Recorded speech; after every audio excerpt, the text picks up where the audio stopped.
specialization. Ya. Terus lalu masuk ke cara deployment-nya. Terus juga assessment dan juga penggunaan RIA dalam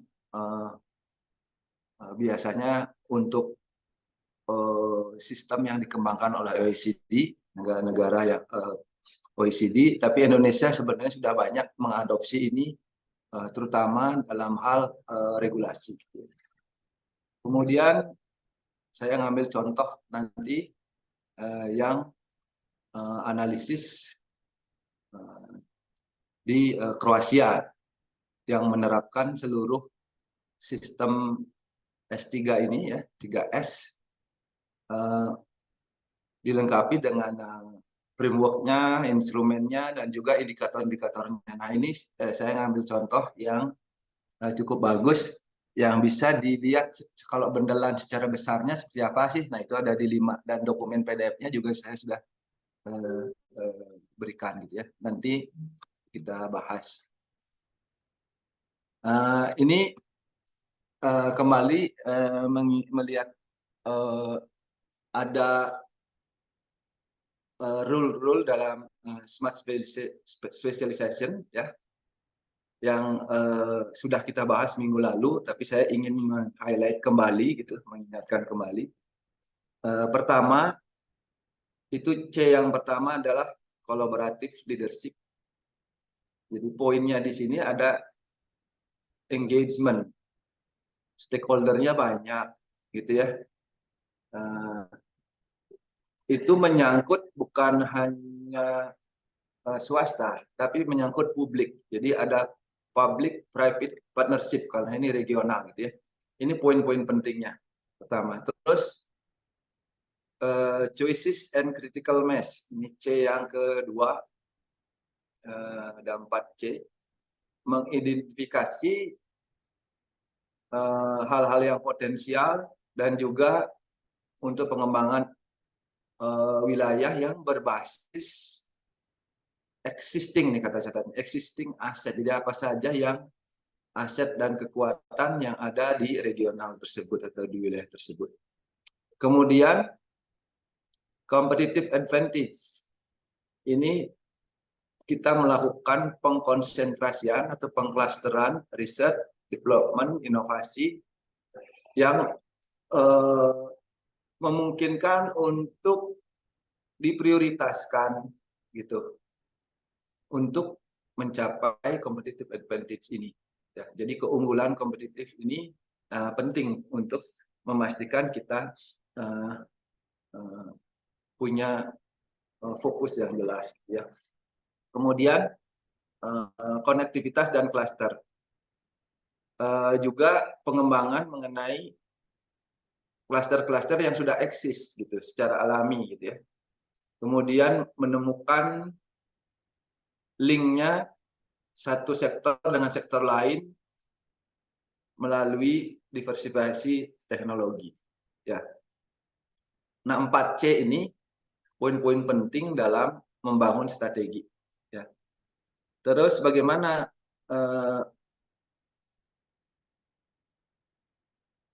RIS 3 ini membuat konteksnya gitu ya. Jadi pertama ada konsep regional konteks, lalu potensi pengembangan inovasi, kemudian ada inclusive government structure, jadi ada struktur yang ditetapkan. Kalau dia tidak ada struktur, pengembangannya tidak terarah. Gitu. Jadi membangun visi bersama untuk wilayah itu, kemudian memberikan prioritas kewilayahan untuk pengembangan, ada policy mix, lalu proses monitoring dan evaluation. Nah, step-step ini kemarin sudah dibahas, ada 6 ya yang perlu dilakukan. Ada RIS 3. Pertama, analisis konteks regional dan potensi ya, yang potensial. Governance, vision, identification of priority, policy mix, dan monitoring dan evaluation. Ya, nah, kalau diilustrasikan tuh seperti ini. Dan ini kemarin sudah dibahas satu persatu yang detailnya ya, apa saja isinya. Nah, untuk bisa menyiapkan step-step ini, nah sebenarnya di dalam aktivitasnya serta konteks step-step ini dalam RIS, ini ada beberapa, saya yakin Bapak Ibu baik di pengalaman kerja maupun mata kuliah lain, gitu ya, di bisnis analis ya, biasanya bisnis analisis, dan juga kalau yang ikut kuliah saya sebelumnya di sistem inovasi itu juga sudah dibahas ya. Namun ini karena sangat makro gitu, ada beberapa pendekatan yang bisa diambil ya. Pertama, jadi datanya itu bisa diambil berdasarkan desk research, kemudian melakukan analisis statistik ya terhadap data-data yang existing untuk melakukan step yang pertama ini ya. Dan selanjutnya ya. Nah, di dalam beberapa mata kuliah lain juga sudah dilengkapi dengan tools metode statistik yang lebih kekinian, itu menggunakan data science, machine learning, lalu big data. Nah, itu perannya bisa optimal nih di sini. Jadi kita sangat dapat diandalkan atau akurasi datanya kuat. Bahkan konektivitas antar variabel itu bisa kita analisis gitu. Sehingga masuk ke SWOT-nya itu dan juga faktor-faktor lain seperti PESTEL ya, political, ekonomi, sosial, teknologi, ini biasa digunakan untuk menganalisis. Lalu bisa juga melakukan seleksi terhadap individual depth interview, dan ini kepada key players gitu ya, leaders key players. Ini bisa kita ingin lihat misalnya bagaimana insight dari key leaders dalam membangun kewilayahan dan juga men-share visi tentang direction ke depan wilayah tersebut. Nah, ini penting juga key players. Jadi kalau sekarang istilahnya mewawancari tokoh-tokoh gitu ya, tokoh-tokoh bisnis, tokoh-tokoh bermacam-macam stakeholder. Lalu bisa juga kalau dia sangat besar bisa melakukan FGD, fokus group discussion, dalam bentuk workshop atau dalam bentuk interview. Lalu juga bisa menggunakan tools business analysis yang berupa white poster forces analysis gitu. Kemudian juga kita bisa kalau ada sektor-sektor tertentu di dalam kepanitiaan yang dibangun gitu, Technical Organization Committee yang sering disebut TOTS biasanya, untuk membangun kewilayahan ini bisa juga memanggil expert-expert panel untuk mendapatkan insight knowledge ya. Kemudian lalu setelah itu bisa juga melakukan public consultation ya kepada stakeholder yang kira-kira nanti akan mendapat dampak dari pengembangan regional ini.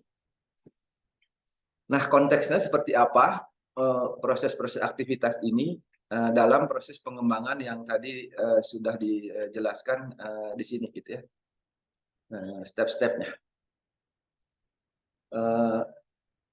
Desk research, SWOT analisis, statistik ini akan melihat konteksnya regional dan potensi dari pengembangan inovasi.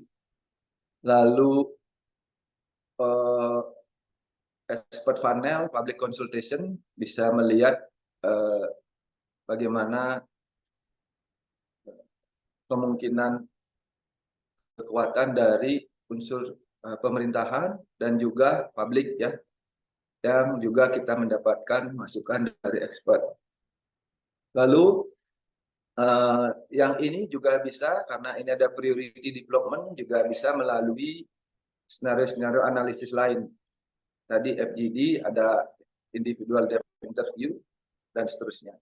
Sehingga bisa dari semua ini kita bisa membuat foresight untuk program yang inisiatif-inisiatif atau diawali dengan strategis yang tepat inisiatif-inisiatif yang dibangun secara bertahap, baik jangka pendek, jangka panjang, itu akan bisa sesuai dengan yang diharapkan oleh RIS 3 gitu ya. Nah, ini beberapa framework yang biasa digunakan untuk membangun strategis ya. Sebenarnya ada 9 strategis yang dikenal gitu. Tapi ada yang sangat detail yang berurusan dengan bisnis, saya tidak akan singgung di sini. Nanti yang akan dibahas adalah yang biasa digunakan, ini yang nomor 2, Five Foster, SWOT, dan PES Analysis ya. Yang lainnya ini mungkin lebih cocok ke yang real business ya, di bisnis ya. Dan ini poinnya itu ada 6 berkaitan dengan internal eksternal analisis sebenarnya di wilayah tersebut ya, konteksnya konteks wilayah. Tapi ini juga bisa dikontekskan untuk keperluan bisnis gitu ya. Nah, paling tidak kita mengambil 3 dari sini gitu. Karena di sini kita ambil 3 poin ya yang digunakan. Ini yang mungkin sambil mengingat yang sudah pernah kuliah Five Foster ini sudah dapat, atau nanti barangkali akan ada kuliah bisnis analisis yang akan sering juga digunakan. Ini dikembangkan oleh Michael Porter ya. Makanya disebut Porter Five Forces ya.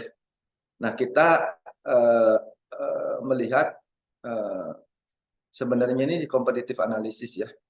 Jadi bagaimana potensial internal rivalry, supply, buyer, substitute atau komponen. Ini adalah kekuatan kolektif yang akan menentukan wilayah tersebut secara potensi dan alokasi sumber daya. Gitu. Ya, ini forces itu adalah kalau di kita itu gaya yang buat pendorong gitu ya. Agar apa? Agar kita sukses atau berhasil menentukan kemampuan kita membangun competitive advantage secara keberlanjutan gitu ya, berlanjutan atau sustainable. Dan ini bisa dibawa dalam hal ini gitu, dipakai untuk regional dan global konteks ya. Jadi nanti kalau bisnis ya untuk keperluan konteks bisnis gitu ya. Kelengkapan ini karena ini tools bisa digunakan kemana-mana. Lalu detailnya ini kita bisa kelompokkan ada entry barrier, ada exit barrier, dan juga bisa kita lihat kategorinya apakah dia berisiko rendah, risiko tinggi ya dalam kedua ranah ini gitu ya. Lalu dari sini kita bisa mendetailkan masing-masing dari ranah yang ingin ditinjau dari five forces ini, dan juga kita bisa melihat kita akan mengambil yang di mana di sini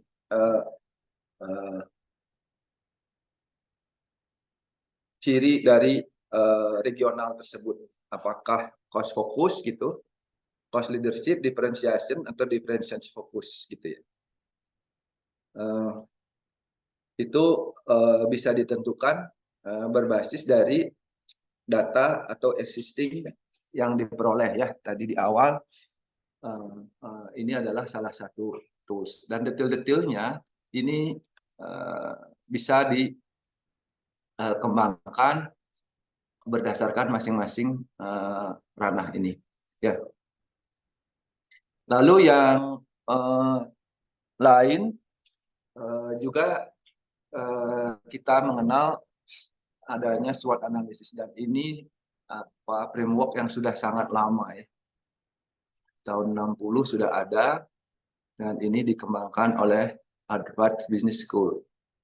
Ini adalah penemunya yang mengkategorikan analisis internal eksternal dengan strength, weakness, opportunity, dan threat. Dan ini pula kita perlu membuat konteksnya secara regional dan global. Ya. Dan ini perlu melakukan juga market research yang berkaitan dengan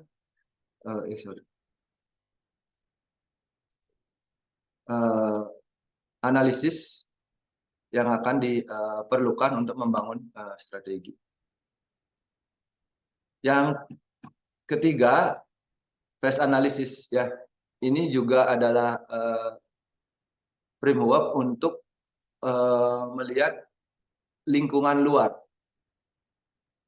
Dan ini justru yang paling konteksnya paling kuat menurut saya, regional dan global konteks, karena di sana ada unsur-unsur politik, ekonomi, sosial, teknologi, apalagi yang sekarang juga berkaitan dengan lingkungan, environmental, ditambah legal aspek. Nah, nanti legal aspek ini juga apa saja yang kemungkinan mendukung tentang yang sudah existing gitu, regulasi-regulasi yang berkaitan dengan pengembangan regional tersebut, dan juga bisa dianalisis. Jadi kalau yang ini legal dan ekonominya itu bisa dibantu dengan analisis dengan RIA nanti. Selanjutnya, setelah itu bisa dilakukan, masuk ke dalam tahapan deployment, ya. Dan tahap deployment ini sebenarnya juga umum, mau organisasi besar, kecil, mau bisnis, mau pemerintah, mau swasta gitu ya. Sistem deploymentnya atau tahapan-tahapan deploymentnya itu penting direncanakan sejak awal gitu ya. Pertama ya Business Policy Deployment namanya, BPD, sehingga strategi dalam risk ini bisa berprogres terus-menerus menuju goals yang diharapkan, itu dengan menerapkan visi-visi misi yang sudah ditetapkan. Ya. Kemudian juga target tujuannya adalah membuat semua stakeholder. Kalau di sini, kalau di perusahaan itu employer, kalau dalam konteks regional dan risk ini adalah semua stakeholder bisa dalam arah yang sama. Ya, dalam arah yang sama, melaksanakan misi yang sama, lalu mencapai goals yang ditetapkan bersama. Kemudian, atau kalau di bisnis sering disebut alignment ya, align. Kemudian juga kita bagaimana meyakinkan semua resources itu bisa digunakan atau diarahkan untuk ke sini. Nah, kalau digambarkan ini, jadi goals itu outcome yang cukup luas dalam jangka panjang. Strategis ini bagaimana cara kita approach. Kemudian objektif ini kadang banyak yang nggak bisa membedakan ini goal, strategis, objektif ya. Jadi kalau objektif itu terukur. Ya, jadi strategis yang sudah berupa inisiatif yang terukur gitu ya. Kemudian taktik ini adalah detail step yang digunakan dalam rangka melaksanakan inisiatif atau program-program dalam jangka pendek maupun menengah. Lalu kalau di sini bahasa umumnya itu employer, tapi kalau di dalam setting risk itu adalah stakeholder ya. Stakeholder itu memahami policy dari direksi dan direction arah ke depannya seperti apa, dan secara konsisten mengukur progresnya. Gitu ya. Nah, sistemnya ada namanya manajemen control review system. Ya, itu bisa dibangun. Nah, ini benefit dari merencanakan business policy deployment. Jadi bagaimana mendeploy atau mengimplementasikan dengan beberapa poin yang perlu diarahkan, gitu ya. Pertama kepada safety, quality, deliverability, cost, dan people. Nah ini masing-masing ada target yang ingin diharapkan mendapat benefit. Ya, kalau di sini mengenai awareness terhadap kesehatan dan keamanan, ada di dalamnya kebijakan yang terintegrasi. Gitu ya. Kemudian memicu adanya komitmen dan juga kepuasan pelanggan dan seterusnya.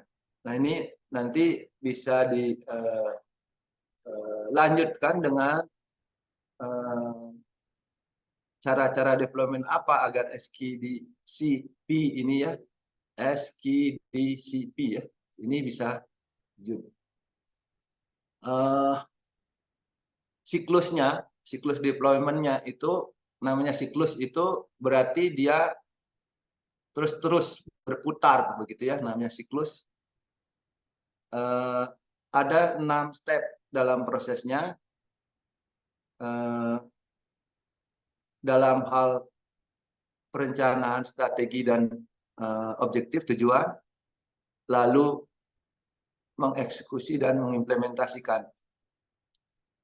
Jadi dari perencanaan full strategic review, lalu melakukan penentuan objektif tahunan, kemudian mengkaskad objektif ini dalam bentuk perencanaan dan mendeploy perencanaan, tentu dengan target dan metrik yang jelas, lalu mengimplementasikan, mereview progresnya, dan ini bisa dalam bentuk bulanan, kuartil, atau ditentukan berdasarkan misalnya pilot project begitu ya, yang sangat ketat, yaitu diatur, di-adjust sesuai dengan keperluan. Lalu juga ada annual dan strategic review. Dan ini akan berbalik terus, disempurnakan proses dan pencapaian atau peraihan target-target atau key performance indicator yang sudah ditetapkan. Dan ini ada istilahnya PDCA ya, Plan Do Check Act ya, dalam proses. Step-step detailnya dari semua langkah-langkah ini yang 1 sampai 6 sebenarnya itu sebagian sama dengan yang RIS 3S ya tadi di awal. Tapi ini dalam rangka deployment gitu. Pertama kita mereview strateginya yang sudah dibangun, step-step apa yang diperlukan untuk mewujudkan visi misi dan nilai yang sudah ditetapkan. Kemudian menganalisis secara holistik, berarti secara menyeluruh, kondisi bisnis terhadap strategi yang sudah ditetapkan, ya, strategi risk yang sudah ditetapkan. Kemudian mereview selama beberapa periode, kalau ini sudah berjalan. Kemudian berkomunikasi dan menyetujui dan berkomunikasi tentang tujuan-tujuan dari eksekusi perencanaan yang sudah dibuat. Lalu yang step kedua itu mengenai development annual objective ya. Ini ada tools juga framework namanya X-Matrix ya. Ini membantu dalam mengkonstruksi dan memvisualisasi dalam mendefinisikan strategi dan taktik yang akan digunakan, dan juga membantu konektivitas antar departemen atau antar stakeholder kalau di RIS ya. Jadi bagaimana objektif, tujuan, perencanaan improvementnya yang berbasis tadi SKCD yang ini. Dan ini terus siklusnya. Act, plan, do, check selama proses itu berjalan. Kemudian step yang ketiga, kaskad dari tujuan-tujuan dan mengembangkan perencanaan. Itu di-include-kan siapa owner dari proyek itu, targetnya apa, dan matriksnya bagaimana, gitu. Cara mengukurnya. Gitu. Dan ini juga seperti tadi di awal saya sudah sebutkan, ada matriks dan tools-nya gitu, yang berupa chart untuk memonitor aktivitas dan improvementnya ya dari SKCD tadi, sehingga matriks ini bisa digunakan untuk selain mengecek performance juga ingin mengecek efektivitas alignment antar stakeholder ya. Itu lalu step keempat adalah mengimplementasikan perencanaan.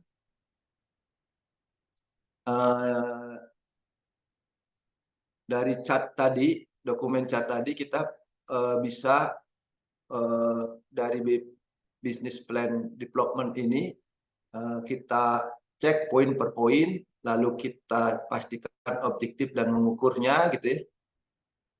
Memastikan dalam semua proses terjadi, kalau bahasa umumnya engagement, ada link yang kuat sesuai dengan apa yang direncanakan.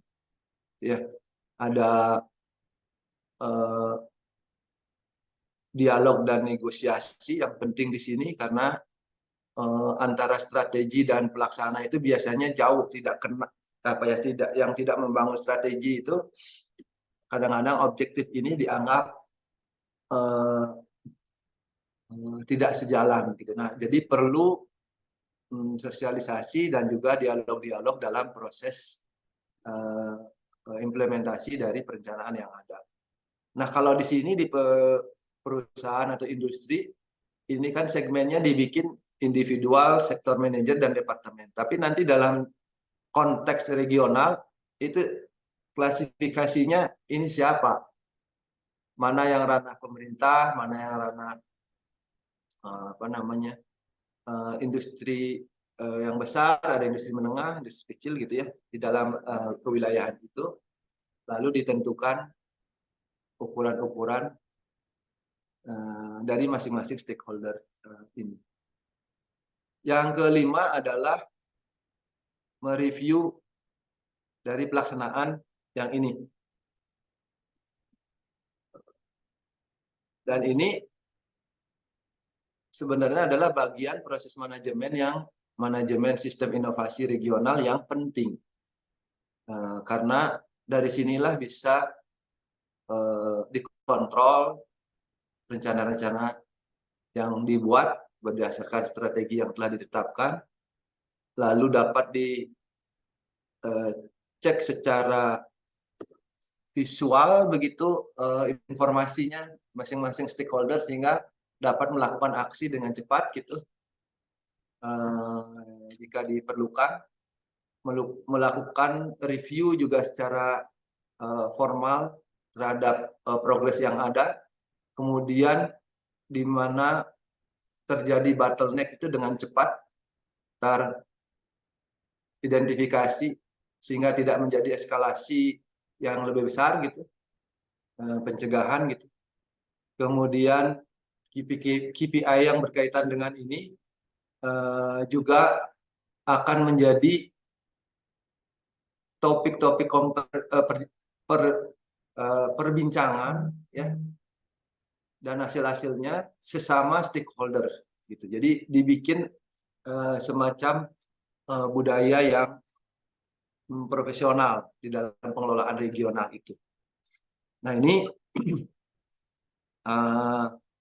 untuk membangun budaya ini dalam review progress ini, nah ini bisa dilakukan periodik ya. Ini bukan semata kepentingan manajemen, tapi juga akhirnya ini seperti proses pendidikan, ya, pendidikan manajemen regional gitu ya, pada semua stakeholder, sehingga align ya.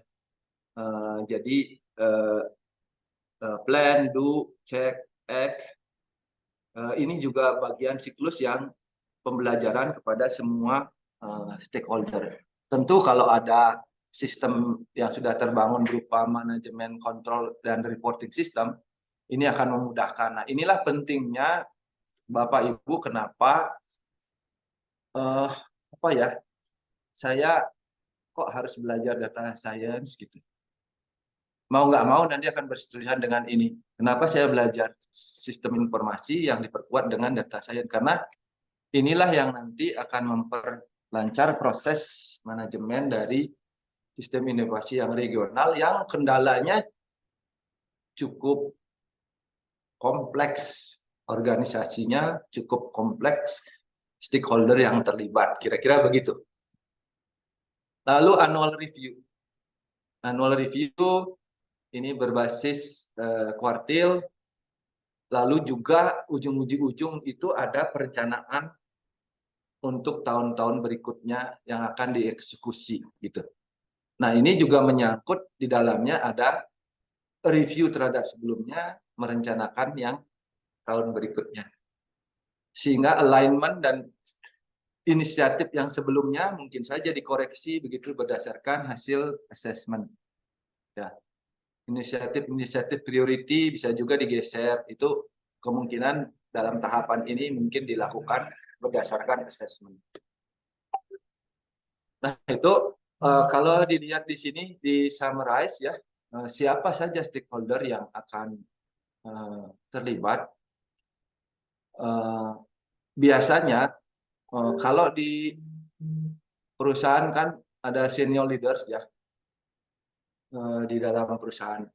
Kalau di sini dalam regional innovation system, nah itu stakeholder penting dalam regional innovation system itu harus terlibat. Minimal ada pentahelik ya yang terlibat. Ada government, ada industrinya, mungkin asosiasinya di regional tersebut.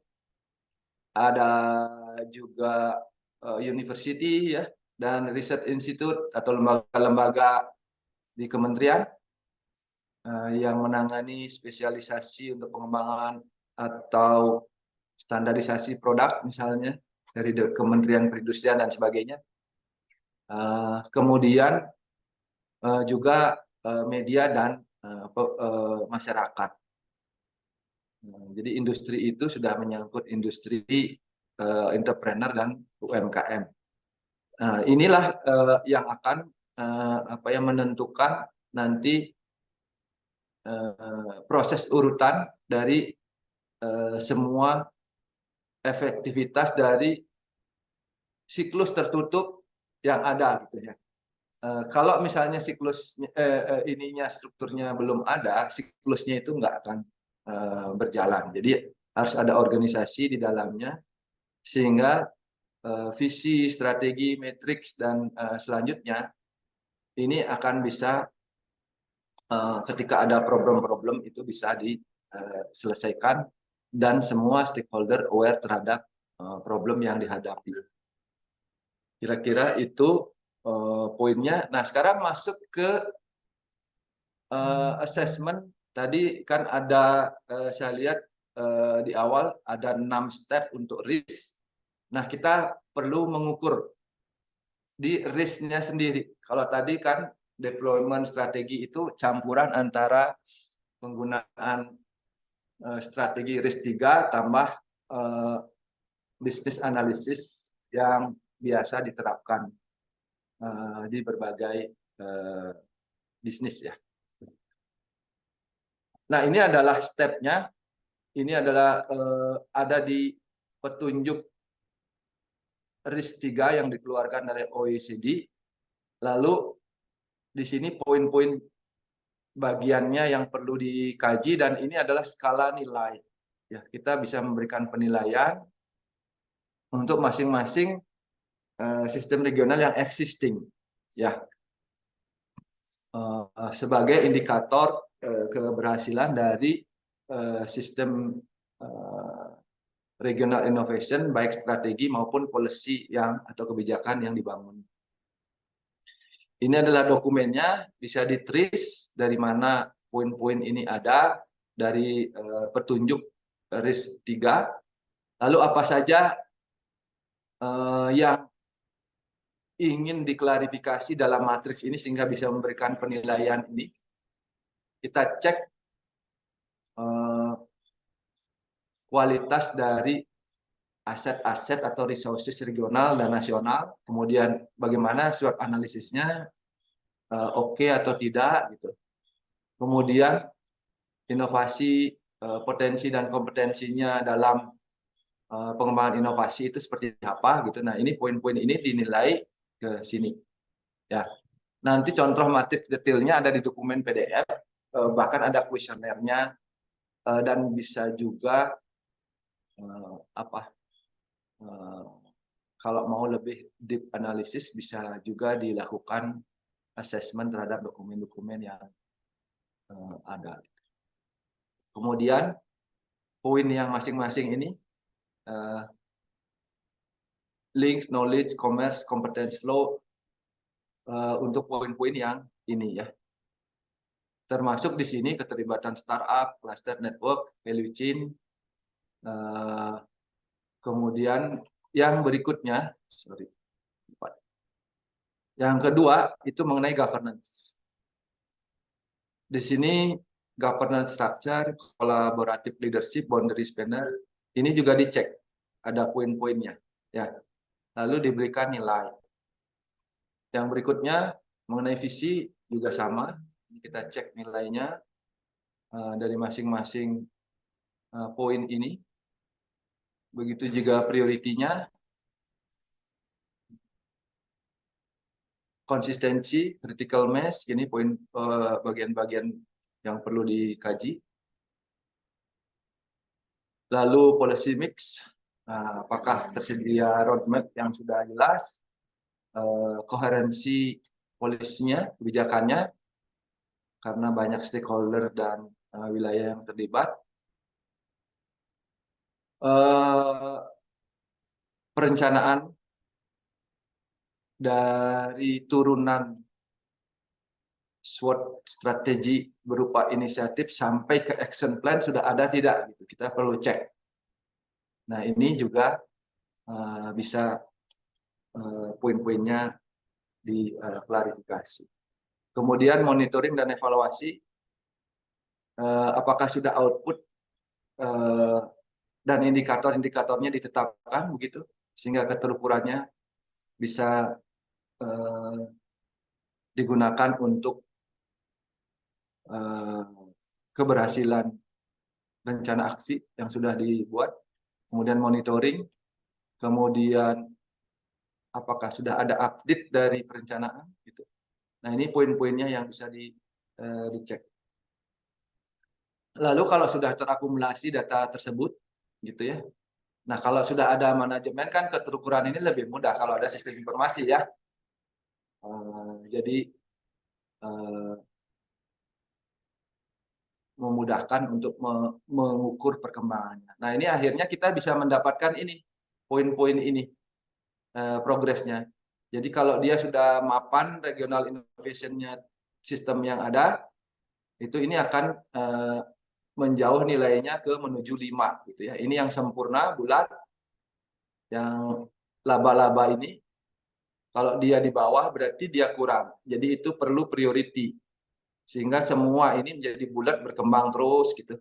Nah, ini adalah ukuran assessment dari risk. Nah, yang berikutnya yang keempat. Nah, dalam rangka mewujudkan ini tentu dalam deployment kan tadi membangun policy ya. Baik yang sifatnya regional. Regional itu kalau di Indonesia mungkin peraturan pemerintah yang dalam bentuk pergub misalnya, atau permen, peraturan pemerintah, atau peraturan menteri yang mendukung, atau bahkan peraturan pemerintah atau undang-undang gitu ya. Nah, itu juga perlu dicek. Nah, ini menggunakan RIA.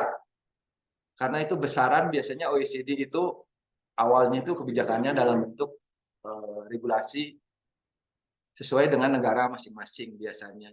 Nah, kita biasanya seperti tadi yang saya sebutkan. Dan RIA ini adalah metode sama seperti pie poster SWOT, tidak hanya digunakan di sektor regional innovation. Kalau Anda lihat di Kementerian Keuangan, di apapun RIA ini digunakan untuk analisis. Jadi ini juga tools generik, ya. Jadi apapun kebijakannya itu bisa digunakan RIA untuk menganalisis gitu. Banyak diadopsi gitu ya. Yang awalnya dikembangkan dari pengembangan ke wilayah. Gitu. Ini adalah tools sebenarnya untuk memanage dinamika dari regulasi tersebut gitu ya. Apakah sudah efektif atau tidak regulasi itu gitu ya. Nah, itu bisa diakses dengan ini gitu toolsnya. Pertama, mungkin saya akan mengenalkan sedikit apa itu RIA, lalu bagaimana kita menggunakan RIA dalam prakteknya gitu. Karena ini tools berarti bisa digunakan macam-macam dan itu juga bisa diadaptasi, artinya selengkap apa kita menggunakannya gitu ya. Jadi konteksnya ini RIA adalah suatu tools yang sistematik digunakan untuk mengevaluasi, ya, menguji, mengevaluasi benefit cost effect (BCE) ya dari regulasi yang baru atau gitu. Ini bisa regulasi yang baru belum keluar pun bisa dites dulu gitu ya. Atau regulasi yang sudah existing ingin dievaluasi gitu. Ya, ini RIA digunakan. Dua, kenapa menjadi penting? Karena ini adalah tools untuk mengontrol kualitas dari regulasi. Terus juga tidak berbasis like and dislike terhadap regulasi, itu berbasis evidence data dari regulasi yang diperlukan gitu ya. Jadi ini tools yang scientific gitu ya, bis dari evaluasi. Ini elemen-elemen dalam RIA dalam proses menganalisis dampak dari regulasi.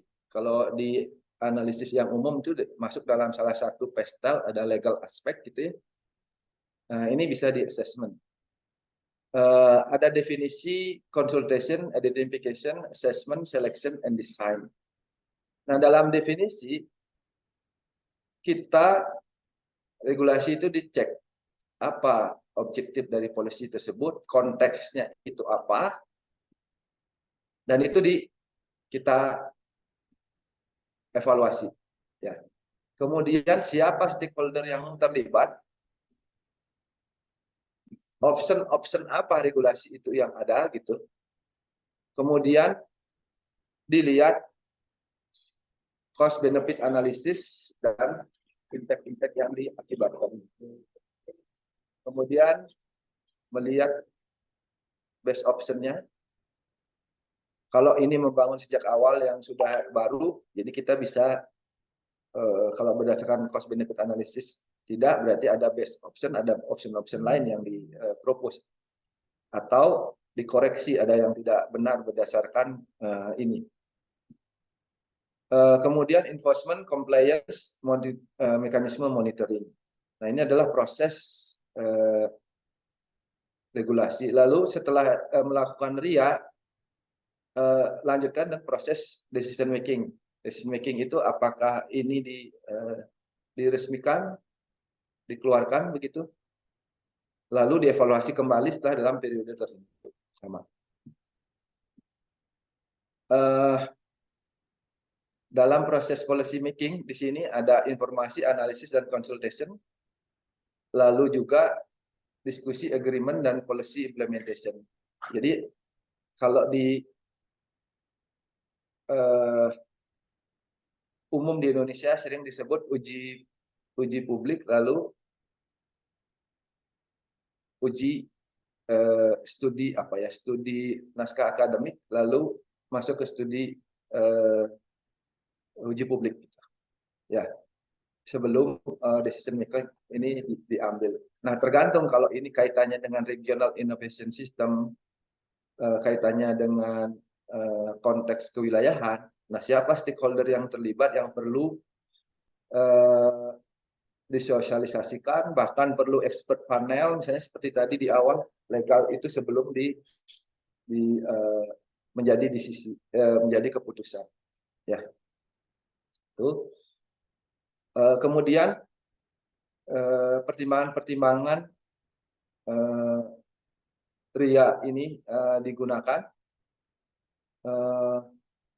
Pertama, saat sosialisasi ini dan juga expert panel atau kajian naskah akademiknya, itu bisa meyakinkan ada political commitment, political support karena ini legal aspek ya. Ada legal mandat juga untuk melakukan RIA, gitu. Jangan sampai assessment ini tidak punya standing legal aspeknya. Kemudian juga membangun tim di dalam RIA, melakukan setting institusional, scheduling, lalu mengintegrasi RIA ini dalam suatu decision making. Karena sama legal aspek juga akan lahir terus-menerus, baik yang levelnya nasional, baik yang levelnya wilayah ya. Bahkan kadang-kadang kalau regional ini sudah sukses dan berkembang dikenal luar, bisa diikutkan dalam lembaga OECD dalam rangka menggagas polisi-polisi lain gitu, yang sifatnya nanti akan digunakan sebagai framework pengembangan berikutnya. Kemudian ini adalah cara mendesain RIA, frameworknya, berkoordinasi dan melakukan manajemen, targeting dan memprioritaskan upaya-upaya RIA. Mungkin yang hal pertama itu bisa dilakukan untuk yang existing, regulasi yang existing, kemudian mengkoleksi data agar bisa tadi ada alternative solution, ada cost benefit analysis, itu kan tidak mungkin tanpa data ya. Kemudian menggunakan analisis-analisis yang fleksibel dalam melakukan cost benefit analysis, kemudian konsultasi, partisipasi, dan ada transparansi di dalam proses RIA ini. Kemudian menyiapkan RIA untuk implementasi, karena sifatnya ini adalah tools yang boleh diadaptasi, jadi tidak fix harus begitu. Jadi kita juga harus membangun guidelines untuk RIA, melakukan training terhadap regulator, sehingga ada antara yang membuat regulasi dengan yang stakeholder dan pengelola region TOC, itu juga clear ya. Berkomunikasi tentang penggunaan tools RIA ini, sehingga semua stakeholder yang terlibat dalam pembuatan regulasi terjadi network untuk RIA gitu ya, sehingga memudahkan nanti assessment dalam kebijakan berikutnya. Nah, ini 2 poin terakhir, contoh ada assessment detail dan juga analisis contoh yang lengkap baik framework maupun indikator di Kroasia. Saya cek dulu satunya yang metode. Nah, ini dokumen penjelasan yang di atas itu sama dengan yang apa yang saya jelaskan, tapi ini ada detail-detail semacam instrumen ukur gitu ya. Jadi ada semua stakeholder yang berkaitan dengan poin-poin ini bisa diakses gitu ya. Misalnya stakeholder engagement itu bisa dinilai gitu ya. Lalu ini bisa juga diakumulasi sama di mapping seperti yang tadi di masing-masing ini poin dari RIS 3 ini. Instrumennya lengkap sebenarnya, tinggal mana yang mau diadaptasi atau diadopsi gitu untuk instrumen ini. Dan mungkin bisa dikembangkan dalam bentuk platform digital.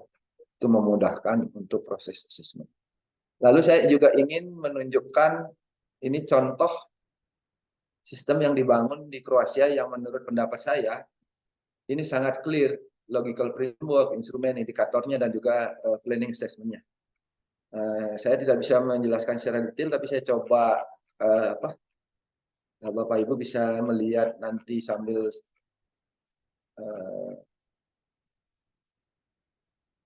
dengan waktu yang lebih panjang begitu bisa dilihat bagaimana goals-nya di setting, kemudian vision-nya dibangun, kemudian strateginya ini lengkap sekali,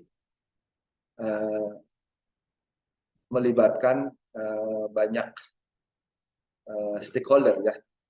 Kalau saya lihat di sini terlihat misalnya adanya riset-riset yang applied, yang berorientasi market gitu ya, knowledge teknologi, workforce engage dalam regional capacity building, research equipment, funding. Nah kemarin juga saya sudah menunjukkan strategi Kementerian Keuangan berkaitan dengan sistem inovasi nasional ya. Tapi itu kan guideline legal policy yang bisa diambil dalam rangka membangun regional innovation ya. Nah ini inputnya, outcome-nya gitu ya dalam jangka pendek, jangka panjang ini ditetapkan semua ya. Gap goal-nya ini lengkap sekali, jadi bisa di trace gitu. Bahkan saya akan lihat di SWOT-nya ya, yang sedikit gimana dia membangun.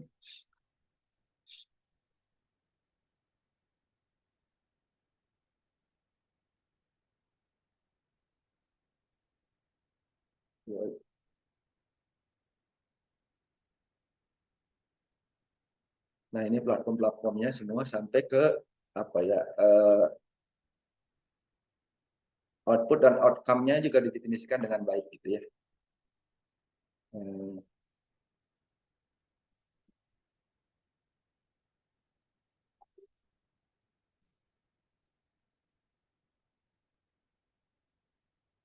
Nah ini dari berdasarkan analisis yang tadi bangun RIS 3, dia juga menentukan rekomendasi-rekomendasi. Persis seperti yang kita bahas. Jadi ada policy mix, monitoring dan evaluation gitu. Ini lengkap sekali karena dia mengikuti dengan baik ininya.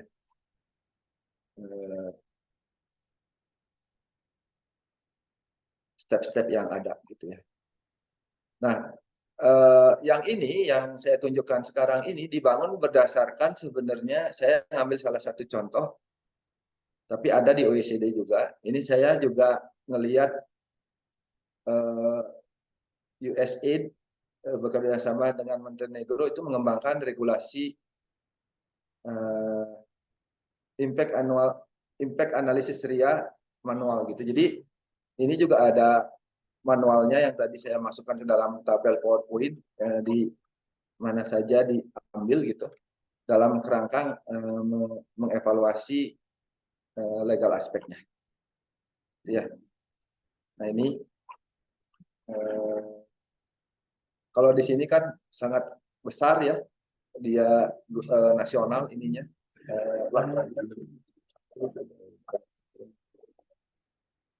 Step-stepnya juga sama ini yang tadi kita bahas ya.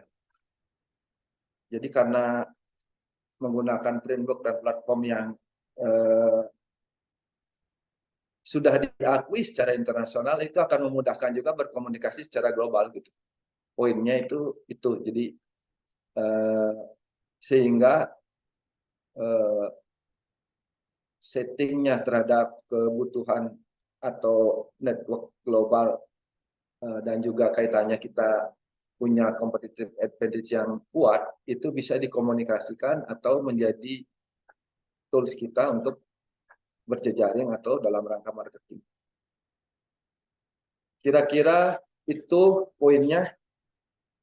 Jadi sekarang kita banyak ada waktu untuk berdiskusi. Saya tidak bisa menjelaskan terlalu banyak detail ini ya, tapi poin-poinnya tadi di atas. Kalau kita cerita detail assessment ya sama dengan tadi step-stepnya, cuma dikasih instrumen gitu. Yang ini juga lengkap sekali. Sebenarnya sama step-step tadi, cuma ditambahin dengan analisis apa sampai dia dapat rekomendasi untuk pelaksanaannya. Gitu. Kira-kira itu. Silakan kalau ada pertanyaan kita diskusi. Baik, ada Pak Alga yang raise hand, Prof. Oh ya, silakan. Alga. Mohon izin, Prof. Made Bu Emma. Prof, kan seperti yang sama-sama kita ketahui kalau dari pengalaman itu regulasi selalu terlambat dibandingkan dengan inovasi itu sendiri gitu, Prof. Nah, jadi bagaimana kita cara membuat inovasi-inovasi atau misalnya kebijakan-kebijakan dalam perusahaan, tapi bisa kita membayangkan atau bisa kita dapatkan prediksi bahwa ke depannya regulasi itu bukan malah menghalangi tapi justru bisa mensupport gitu loh. Baik, pertama mengenai lama. Jadi kenapa biasanya perusahaan itu lebih adaptif gitu, cepat membuat kebijakan internal karena stakeholdernya internal, terus powerful gitu ya, stakeholdernya bisa dipanggil kapan saja untuk diselesaikan, leadernya gitu. Tapi kadang-kadang kayak perusahaan yang agak besar, nah, saya pernah nih jadi konsultan di salah satu BUMN, nggak mudah juga, anak perusahaannya banyak gitu, decisionnya lama juga gitu. Jadi yang susah itu step-stepnya semua harus diikuti dalam RIA kan. Waktu membuat legal aspeknya itu tahapannya cukup panjang dan memastikan semua stakeholder paham tentang policy itu gitu. Nah, apalagi sekarang kalau kita lihat pemerintah gitu ya, levelnya yang lebih gede. Tahapannya itu membuat regulasi itu panjang. Ada membuat drafting dulu, lalu masuk ke kajian naskah akademik oleh expert, panel ya, lalu dievaluasi lagi, lalu baru sosialisasi, dapat feedback lagi sampai final gitu ya. Dan semua stakeholder yang terlibat gitu. Nah, itu yang membuat panjang. Nah, tapi kalau misalnya ekosistemnya sudah terbangun, itu bisa dipercepat gitu prosesnya. Tentu saya oke gitu bahwa memang ada regulasi-regulasi yang terlambat, itu yang namanya kalau di sistem inovasi itu namanya disruptive innovation. Kalau kayak dulu Gojek awal kan ribut, belum ada regulasi. Nah, banyak yang terjadi begitu. Nah, gimana regulasi ini juga cepat dibuat gitu. Nah, apalagi yang sifatnya dinamik di regional innovation ini kan dinamik. Jadi ada bottleneck begini, ada misalnya bisnis baru masuk. Nah, itu kan perlu regulasi yang kuat. Jadi tidak cukup dengan membangun strategi manajemen, tapi tidak juga kuat dari aspek regulasi gitu. Nah, saya kira ya kita harus, kalau saya ya koreksi ya, koreksi terhadap diri saya sendiri juga gitu. Kalau saya kan mengakuisisi knowledge ya, kalau disuruh mengeksekusi juga yang kompleks begitu, di Indonesia itu cukup kurang dalam hal satu perencanaan, yang kedua membangun legal aspeknya gitu. Nah, kalau itu bisa apa ya, dengan cepat knowledge-nya diakuisisi, lalu dengan semua stakeholder apa ya, yang penting terutama di katakanlah misalnya kalau itu regional berarti bupati gubernur yang didukung dengan strategi kementerian terkait gitu. Misalnya dia wisata jadi unggulannya yang kementerian terkait gitu.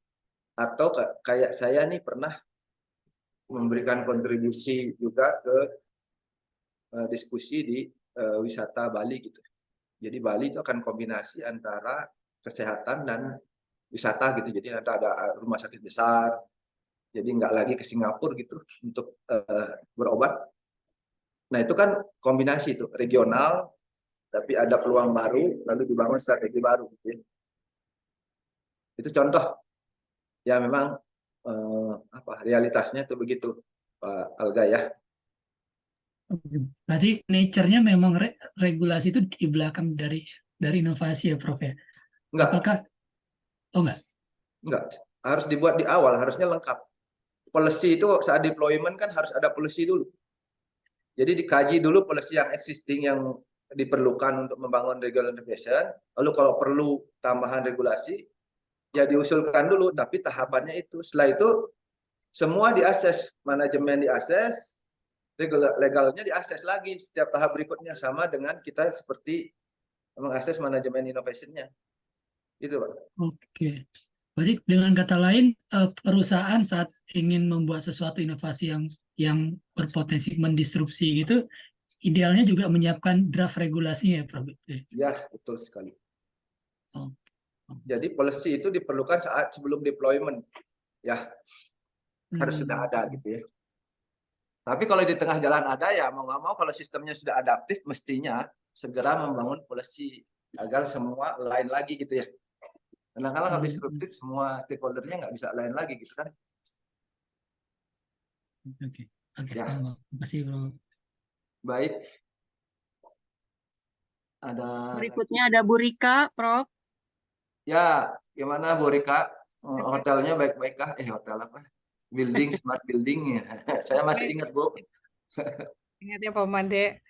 Oh, izin mau tanya, sebenarnya ini sedikit di luar pembahasan kita. Jadi misalkan ada satu investasi Pak, dia kan buat feasibility study tuh Pak, tapi feasibility study-nya dibuat sebelum COVID. Sementara bisnisnya diimplementasikan setelah COVID. Pastikan bisnis plan yang kita kerjain kan current year-nya dong Pak ya. Sehingga kan dalam sisi price sendiri karena market pick-up-nya tidak sekuat FS ketika dibuat. Karena kan sebelum COVID ya Pak. Nah, kira-kira apa sih yang mesti kita lakukan ketika owning company tetap memaksakan kita untuk memakai harga yang sebelum COVID dengan visibility study yang mereka pikir itu yang sudah paten gitu. Sementara realitinya kan nggak seperti itu nih Pak, market pick-up-nya. Nah, kira-kira kebijakan apa sih Pak yang paling bisa ada di tengah-tengah yang bisa mempertemukan antara owning dengan manajemen? Ya. Harusnya kan visibility study di dalamnya juga sebelumnya dilakukan SWOT ya. Salah satu SWOT tadi kan sebenarnya melihat ekonomi forecast terhadap keadaan ekonomi di luar kan. COVID itu kan di luar bisnis ya. Dan sudah di forecast gitu ya. Sudah diinkludkan di dalam SWOT. Nah, karena ini kan visibility study berarti sudah dihitung hitungan bisnisnya, sudah ditetapkan segala faktor-faktornya, forecast marketnya sudah ditetapkan, pertumbuhan share-nya udah juga ditetapkan, begitu harga udah ditetapkan. Jadi kalau memang seperti itu, mungkin tidak akan banyak merubah strategi bisnis modelnya, tapi yang itu adalah tactical koreksi terhadap ini tadi di dalamnya dalam deployment namanya. Jadi PDCA lagi. Jadi itu udah tahapannya negosiasi karena tidak ada strategi yang dirubah di dalam ininya. Ya ini kaitannya adalah taktik berarti bukan strategi di bawah itu. Kalau strategi kan bisnis modelnya sudah oke, sekarang karena ada faktor luar yang baru yang include yang tidak masuk kemarin. Nah itu di dalam deployment itu harusnya strategi itu tidak inisiatif itu tidak fix gitu, masih bisa diadaptasi, di priority diapakan kalau kondisi lingkungan di luar. Itulah tujuannya manage dan controlling gitu, evaluasi gitu. Jadi selalu inisiatif itu bisa dirubah ya, asal tadi stakeholdernya itu Ibu tugasnya ya meyakinkan sejauh mana ya kalau dia berbasis terhadap evidence, mestinya mengumpulkan fakta-fakta yang membuat risiko bisnis itu tidak jalan gitu. Jadi risiko dibawa gitu, analisis risiko jadinya. Oke, kalau begitu risikonya itu begini gitu. Nah, ada tools untuk analisis risiko. Ya, pimpinan kan takut dengan risiko. Jadi kalau kita tidak memunculkan risiko, ya kita dikira kita yang ngarang gitu kan ya, atau interest kita gitu. Tapi kalau dilakukan analisis risiko, kalau dia profesional pasti ini. Itu Bu. Suaranya mut Bu. Iya, makasih Prof. Karena owning company tetap dong dia tetap bertahan dengan hitungan dia gitu, Prof. Yang dia yakini it will be pick up in the market. Sementara kan real situation-nya kan nggak kayak gitu. Berarti memang taktikalnya yang mesti dirubah ya, Prof. Ya, dilakukan risk analisis karena gini, kalau pimpinan kan mindsetnya ketika sudah sebelumnya dokumen itu, jadi susah kalau sudah meyakini kan, yang boleh diyakini hanya agama. Kalau misalnya saintifik kan boleh salah gitu. Jadi kita geser keyakinan mindset dia yang kemarin dengan cara analisis risiko gitu. Sehingga yang tadi asumsi-asumsi mana sih yang tidak ini gitu. Tidak sama gitu keyakinannya gitu. Gitu Bu. Iya, makasih Prof. Makasih Ya, banyak. sama-sama. Baik, selanjutnya ada Pak Arsyad, Prof. Izin. Oh iya, silakan Pak Arsyad. Jadi Ya, harus bertanya, berkomen apa ya, kita saling mengisi ya. Saya tahu Bapak Ibu juga banyak di sektor lain yang kita bisa saling belajar. Silakan. ya izin Prof. Mungkin agak sedikit mirip ya. Saya sama Bu Rika tadi, cuma saya mau sedikit sharing juga nih, Prof. Jadi per tahun 2021 akhir kemarin itu, saya kan kerja di PDAM, Prof. Di Perumda Tirtawening, Kota Bandung. Saya, Pak Tovan, dan Pak Ahmad Saifullah di sini.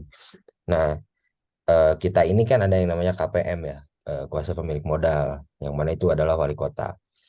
Nah, ceritanya kita 9 tahun ke belakang itu udah nggak pernah naik tarif, Prof. Nah, nggak pernah naik tarif. Sehingga hari ini akibatnya kita nggak bisa full cost recovery untuk bisnis kita nih. Cuman lagi-lagi karena namanya BUMD, kita kan harus ikut sama aturan yang dibuat oleh KPM ya, terkait tarif dasar air gitu. Singkat cerita, akhir tahun kemarin itu disahkan naik tarif, yang saya yakin sebetulnya harusnya sudah dengan pertimbangan gitu ya. Naik tarif mungkin untuk beberapa kelas itu bisa sampai 40%, cuman secara cost tetap bisa dibilang murah gitu ya. Kalau biasa orang bayar minimum itu 70.000 bisa jadi 100.000 gitulah kurang lebih gitu ya untuk penggunaan air 10 kubikan sebulan. Nah, 3 bulan berjalan, mulailah muncul komplain-komplain segala macam. Dan setelah ada komplain-komplain, ada muncul ini, Prof. Yang menarik, seseorang dari BPS itu menyatakan bahwa penyebab inflasi penyebab inflasi di Kota Bandung adalah kenaikan tarif air minum, salah satunya katanya gitu. Dan ini jadi bahasan besar sehingga KPM itu membatalkan lagi peraturan tersebut, kembali lagi ke tarif lama. Nah, ini fraudnya di mana, Prof, kira-kira? Dan sebetulnya memang BPS ini haknya sampai mana untuk menganalisa hal tersebut gitu ya? Atau memang datanya yang ya punten-punten memang pada saat kita coba diplomasi dan tanya ke BPS-nya, orangnya tidak berkenan untuk hadir, masalahnya itu ya. Jadi sepertinya terlalu banyak fraud dalam kasus ini, nah, dan ini kan jadi masalah buat di bisnis kami di Perumda Tirtawening gitu. Kira-kira seharusnya seperti apa ya? Karena kan kita nggak punya kuasa atas itu gitu, Prof. Baik, saya mungkin mirip-mirip ya dengan Bu Rika, cuman sedikit levelnya itu sedikit beda ya. Kalau tadi itu agak taktikal karena dengan ownernya. Kalau ini owner tapi publik masalahnya legal resmi ya, legal. Kalau tadi kan level visibility ya masih bisa dikonter. Kalau ini legal produk hukum yang dikeluarkan oleh pemerintah daerah. Oleh karena itu, misalnya kalau kita menghadapi market, itu kita menyiapkan tim marketing. Kalau kita menghadapi konsumen, kita membuat tim sales gitu. Dalam menghadapi legal aspek, kita juga punya tim, jangan orang bisnis yang bergerak, itu ada namanya tim advokasi. Advokasi ya, advokasi kebijakan ya. Jadi kalau kebijakan-kebijakan seperti BUMN dan lain-lain yang berkaitan dengan menentukan hidup matinya bisnis ini, harus bikin tim advokasi karena dia juga harus well knowledge tentang data-data, tentang bagaimana kebijakan itu harus dibuat, bagaimana kebijakan itu dievaluasi. Jadi benar-benar kita tidak berdasarkan like and dislike, atau kita tidak tahu bahwa benar atau enggak datanya yang ada di BPS, argumen apa saja indikator yang akan digunakan. Jadi menurut saya tim advokasi lah bergerak, dan itu harus ada, kalau tidak ada gitu ya, karena ini menyangkut meskipun bisnisnya bagus apapun kita jalan, kalau regulasi itu yang menentukan kita, ya mau nggak mau kita harus bikin tim itu. Dan disitulah tadi RIA itu akan bermanfaat gitu ya, baru merasa penting gitu ya, bahwa kita harus bisa mengakses, kita harus bisa menghitung tadi cost benefitnya, ruginya apa terhadap pemerintah daerah, terhadap nasional, terhadap kita gitu ya. Gitu kira-kira Pak, pendapat saya ya. Ya, sama sedikit lagi Prof mungkin. Kalau kira-kira sebetulnya ada batasan nggak sih Prof?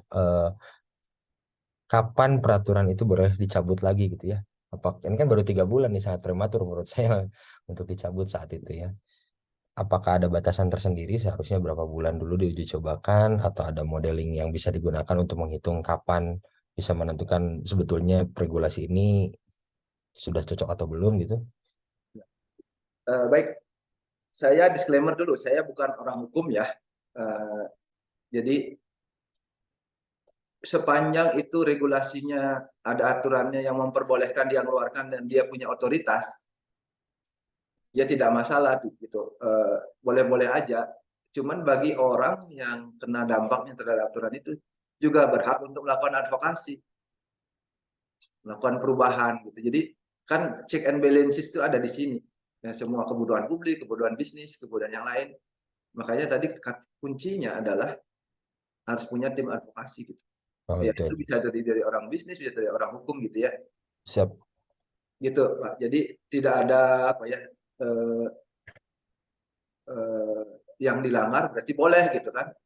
Apapun juga bilang begitu kan. Saya bukan orang hukum gitu. Oke. Sip, terima Ya. kasih Prof. Ya, baik. Baik, ada satu di chat Zoom, Ya. Prof, dari Bu Dina. Izin bertanya, Prof, kalau yang efektif untuk penerapan regulasi terkait RIA dengan syarat kompetensi yang memadai seperti apa untuk menjalankan development-nya, jika boleh tahu, Prof. Atau langsung oleh Bu Dina, boleh silakan. Ya, ini saya udah ini kan bacakan ya, Bu Dina. Ya, baik. Ini saya mudah-mudahan nggak salah menginterpretasikan ya pertanyaannya, nanti kalau salah ditulis lagi. Syarat kompetensi apa yang harus dimiliki agar kita memadai untuk menjalankan development RIA ini gitu ya. Jadi karena ini RIA ini sifatnya multidisiplin pendekatannya, karena legal aspek itu bisa berdampak kemana-mana tergantung bisnisnya ya. Kalau kita cerita regional innovation, orang yang juga mengakses RIA ini minimal memahami platform RIA-nya gitu ya. Kemudian didukung oleh konteks bisnis yang sedang legal aspeknya itu dibangun begitu. Karena akan melakukan cost benefit analysis dan impact gitu. Nah, cost benefit analysis dan impact ini kan berbagai sektor itu beda-beda. Kalau migas misalnya ceritanya kita harus menguasai di area-area migas itu karena legal aspek itu menyangkut itu. Kalau mengenai wisata ya kita harus tahu gitu. Jadi apa kompetensinya? Ya di sekitar bisnis itu. Ditambah tadi framework yang ada gitu.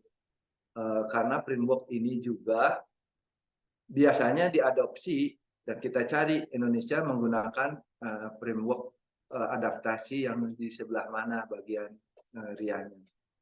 Sehingga kita punya dalam kata lain itu bahasa yang sama dalam melakukan analisis impact dan juga advokasi tadi gitu. Jadi bahasanya sama. Gitu kira-kira Bu siapa mudah-mudahan Bu Dina. Ya. Ya, baik. ada lagi nih Bu pertanyaannya. Dina, selanjutnya Prof, yang bentar. raise hand Pak Abdul Muiz, Pak Prof. Baik, Sebentar. Bu Jadi Emma. ada Pak di tulisan Bu M ada siapa Bu Rika? Ada pertanyaan dari Dina, Mbak Dina ya. Bu Dina yang barusan saya Oh, baca. iya, Ya, Prof. Tadi, Prof. Oke. Makasih, Prof. Sekarang mungkin Pak Abdul Muiz, Ya, silakan. silakan Pak. Izin Prof. Made dan Bu Emma. Jadi ini menarik sekali Pak, ada smart specialization ya gitu. Jadi kalau ini sudah mengerucut ya, mungkin kawasan yang sudah dispesifikkan spesialisasi inovasinya itu. Ini view saya gitu ya. Jadi kalau kita bicara inovasi ya, itu kan tentu awalnya invention ya, penemuan yang sudah dikomersialisasi sehingga menjadi inovasi ya. Kalau kami melihat di Indonesia ini kan banyak penemuan invention mungkin bisa saja paten ya oleh lembaga penelitian ya, mungkin BRIN dan lain sebagainya, terus kemudian perguruan tinggi ya, itu pasti banyak menemukan invention. Kemudian setelah ada invention tersebut, tentu kan kita bicara sistem ya. Kalau kita bicara regional innovation system, tentu ada pelaku-pelaku di situ ya. Ada perguruan tinggi ya, kemudian ada industri, perusahaan ya, swasta ya, kemudian juga ada regulatornya ya, pemerintah ya, itu dan sebagainya, semua pelaku bisnis termasuk asing masih ada di situ ya, asing di situ. Nah, pemerintah juga sudah mengeluarkan terkait regional innovation system ini regulasi mulai terkait inovasi ya gitu ya. Pemerintah sudah mengeluarkan mulai dari pusat sampai daerah gitu ya, sampai masing-masing daerah itu sudah ada indeks inovasi daerahnya itu ya, ada indeks inovasi nasional maupun daerah itu ya. Nah, cuman dalam view saya sejak lulus kuliah dulu kerja di PMA ya, itu saya melihat masih yang berkembang kawasan-kawasan industri itu, Prof. Industri di mana-mana di Jakarta, kawasan industri Pulau Gadung, di Bekasi itu kawasan industri MM 2100, kawasan industri lagi mana lagi, yang kembang booming itu kawasan industri gitu ya. Sehingga transfer knowledge dari perusahaan-perusahaan asing banyak masuk di situ ya. Cuman apakah link dengan invention yang telah dikembangkan oleh perguruan tinggi itu? Saya melihat belum melihat ya. Mungkin cara mengukurnya kan harus ada cara yang mengukur yang fair ya. Gitu ya. Saya yang melihat subjektif dari saya sendiri ya gitu ya. Nah, sekarang ada lagi ditambah yang itu belum ada kawasan inovasi mungkin daerah yang kembangkan oleh pemerintah ya gitu ya. Mungkin saya nggak tahu, kalau ada saya nanti mohon disampaikan ya. Nah, sekarang ada lagi smart specialization itu yang saya tanyakan, apakah pemerintah juga sudah mengatur regulasi terkait regional innovation system, tapi yang sudah ke arah smart specialization gitu ya, gitu. Nah, menurut Prof. Made dengan kondisi saat ini ya, yang berkembang memang menumbuhkan lapangan kerja sehingga inovasi itu knowledge teknologi, transfer teknologi dari asing ke ke dalam negeri ya, ke nasional ya, itu menurut saya mereka masih menyembunyikan invention-nya kayak perusahaan-perusahaan otomotif ya. Mereka hanya mau menyampaikan cara memproduksinya. Rahasia-rahasia inovasi penemuan dia nggak mungkin disampaikan ke orang Indonesia itu. Nah, itu barangkali yang kami tanyakan, bagaimana cara menumbuhkannya ya, apalagi sampai smart specialization, apakah pemerintah sudah membuat regulasi ya terkait smart specialization tersebut. Terima kasih, Prof. Baik, mungkin ada 2 poin yang saya coba tangkap ya. Yang pertama mengenai efektivitas ekosistem inovasi di Indonesia. Yang kedua legal aspek perihal pengembangan RIS3 ini ya di Indonesia. Jadi yang pertama mungkin saya ingin membagi perspektif dulu ya tentang bagaimana inovasi ini berproses begitu. Jadi inovasi itu teknologi, paten, dan manufaktur itu hanya salah satu komponen dari sistem inovasi yang kita ukur gitu ya, atau kita anggap dia akan menjadi komersial atau bisnis gitu. Itu hanya salah satu poin. Di dalamnya itu banyak. Jadi ada aspek market, kemudian aspek finansial ya, aspek organisasi, lalu juga aspek risiko, legal aspek yang harus dipenuhi. Nah, itu tidak bisa dipenuhi oleh institusi riset ya, perguruan tinggi, BRIN, atau lembaga-lembaga di bawah ini perindustrian gitu, yang menghasilkan teknologi bahasanya. Nah, teknologi ini kan maju menjadi komersial itu harus ditambah unsur-unsur bisnis yang lain gitu. Oleh karena itu biasanya itulah perlunya tadi spesialisasi, sehingga instrumen-instrumen yang diperlukan, infrastruktur dan lain sebagainya itu bisa lebih efektif baik secara investasi maupun jumlahnya gitu di kawasan tertentu gitu. Nah, sehingga tadi misalnya akan lahir yang disebut inkubator, lahir unit-unit akselerator gitu, sehingga adopsi teknologi itu menjadi co-creation dengan industri atau entrepreneur, menjadi produk-produk seperti yang kita kenal dilakukan di Silicon Valley gitu ya, atau beberapa pengembangan wilayah lain.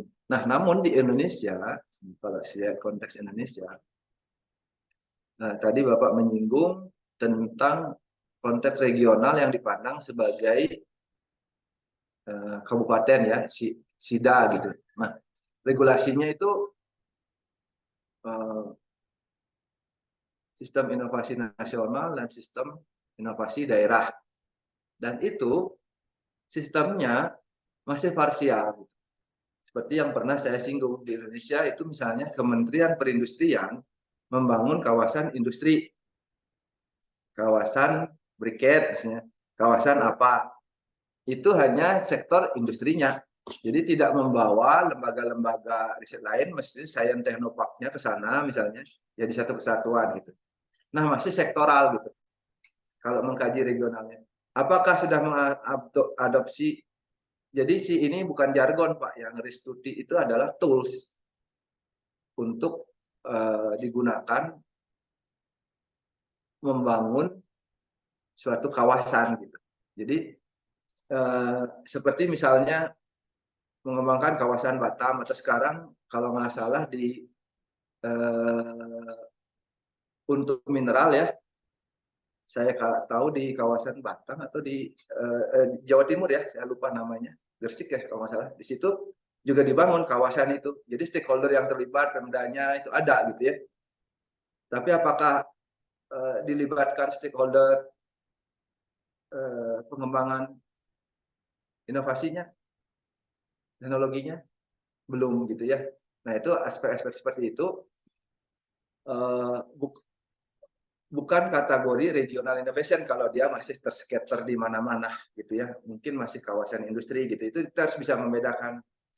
Justru nanti kita akan di akhir kuliah ini, kita akan mencoba mengakses tadi biar kita clear membedakan mana yang kawasan industri, mana yang memang benar-benar kita sudah membangun regional innovation ya. Terus juga apakah legal aspeknya sudah ada dan mana contohnya di Indonesia. Kalau mau dilihat mana contoh di luar gitu. Nah, itu yang membuat knowledge ini akan sangat penting gitu. Mungkin kita akan secara generasi ke generasi kita akan mengambil bonus demografi ini dengan benar gitu. Karena kalau nggak lewat gitu. Karena orang kan berbahasa ini di luar secara internasional untuk mengembangkan sistem gitu. Nah, nanti kajian-kajian ini akan bermanfaat buat mendrilling kita konsep-konsep tadi, gimana sih realitasnya gitu. Nah, saya selalu mengatakan kalau di awal ya kita mengakuisisi knowledge, pasti kita ngambil sesuatu yang ideal. Kemudian kita dilaksanakan praktikal, ya kita pilih mana yang dapat kita gunakan. Kemudian kita juga akan orientasikan di Indonesia sudah sampai di mana diadaptasi. Baik dari aspek legalnya maupun dari contoh-contoh pengembangan regionalnya gitu. Nah, di akhir nanti Pak, dua-duanya, satu regional juga legalnya kita cek. Ya, mana saja yang sudah ada. Kalau sistem inovasi nasional dan daerah itu sudah ada, saya tahu regulasinya. Ada dua. Ya, yang SINAS dan sistem inovasi nasional dan SIDA gitu. Tapi kalau yang regional, nah nanti kita eksploratif dasar hukum apa levelnya, apakah hanya Kementerian Perindustrian karena dia lintas kementerian, peraturan apa yang mendasarinya kalau RIS itu keluar gitu. Gitu Pak, secara ini apa namanya konteks. Oke, terima kasih Pak. Terima kasih banyak Prof. Terima kasih banyak. Ya. Baik. Baik, ada lagi satu Prof, Pak Hari. Silakan Pak. Ya, izin Prof.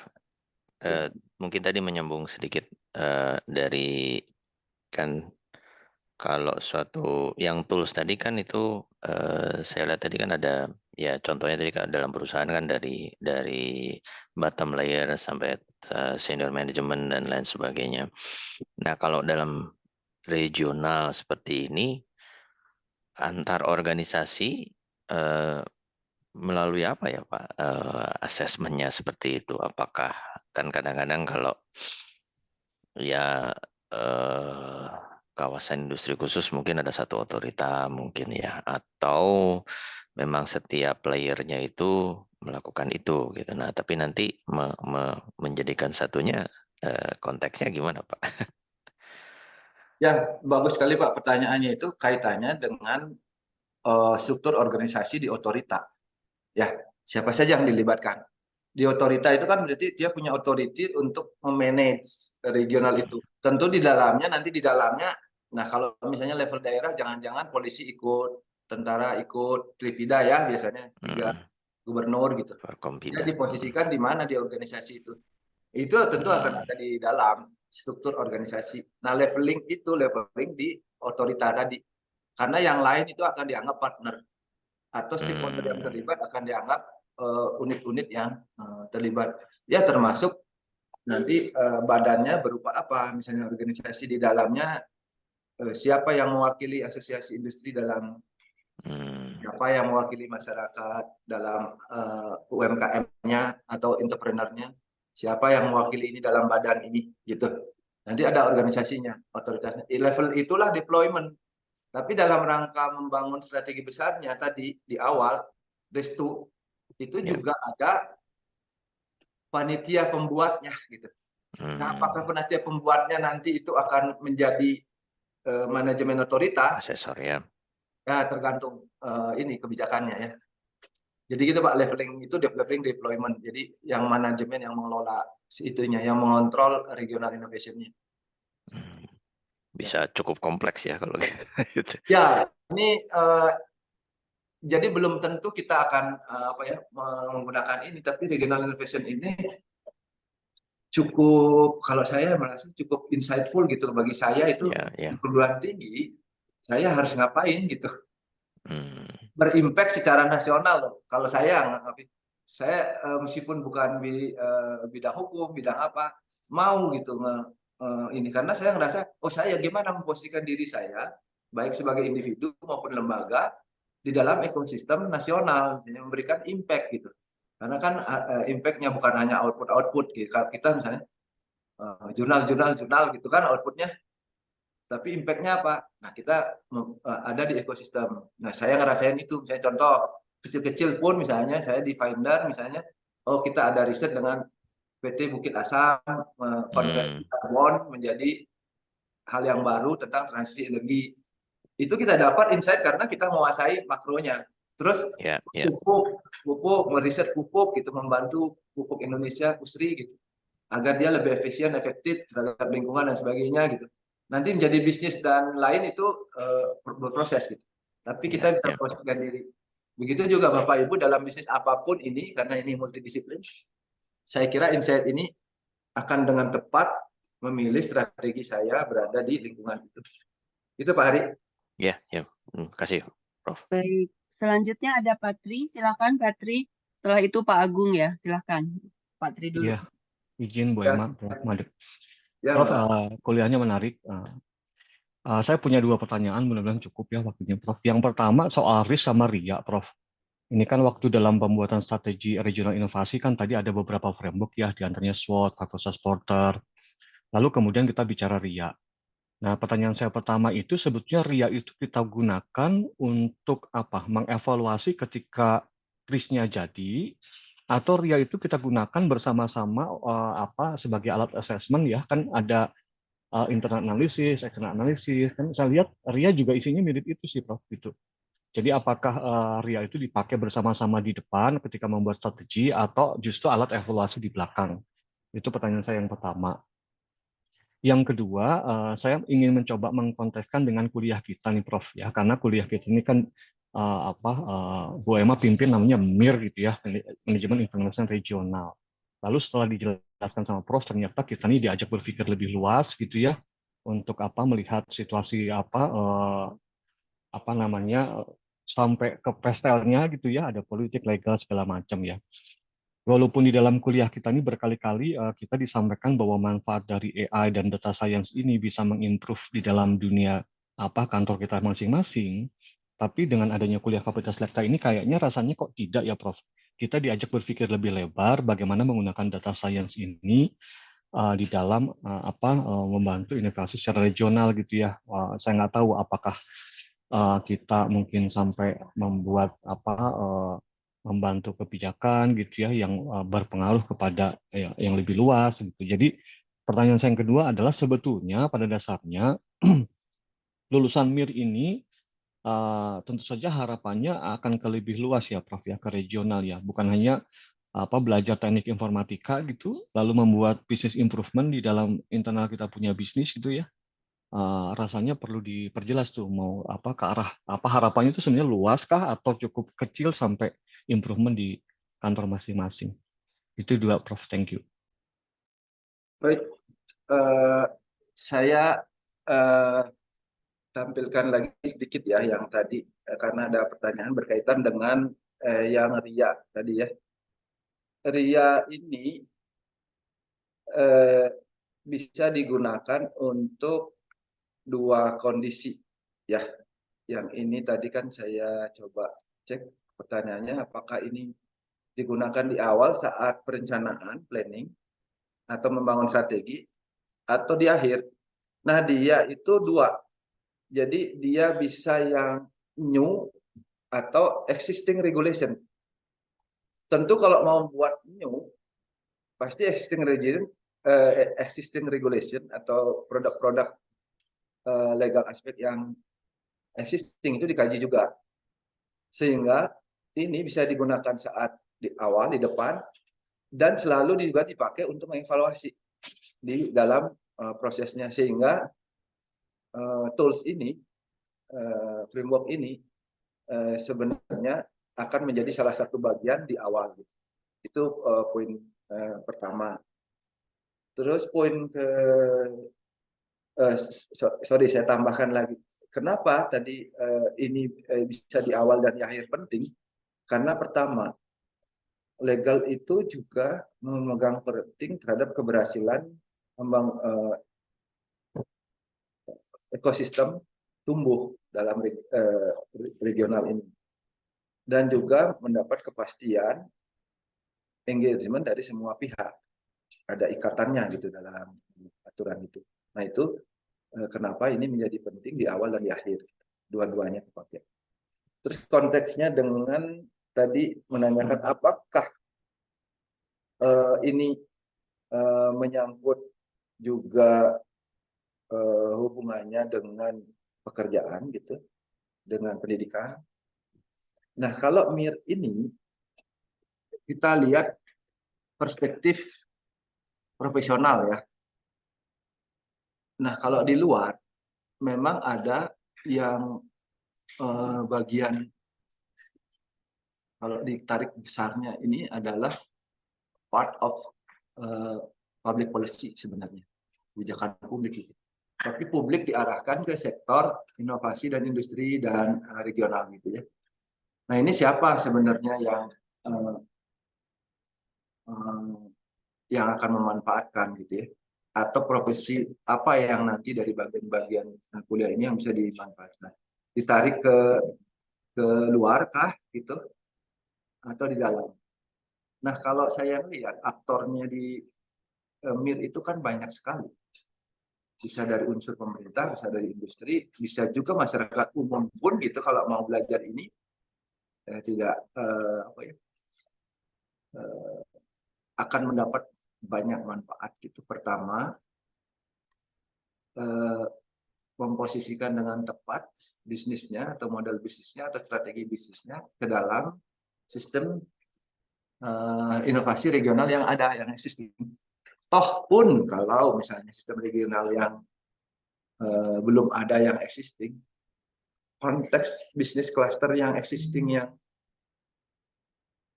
tradisional gitu, yang tidak by regulation tapi tumbuh berdasarkan regulasi lain gitu, itu pun bisa kita gunakan tools-tools yang kita pelajari gitu.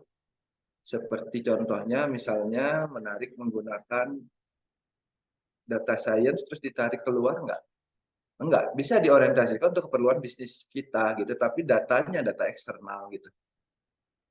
Jadi ataupun misalnya tadi kemampuan kita tentang sistem informasi, data science, machine learning dan juga yang lain benar-benar dalam kerangka membangun regional karena kita berada di konsultan atau kita berada di pemerintahan daerah yang memang menginisiasi itu juga oke gitu. Jadi menurut saya apa yang akan diambil dari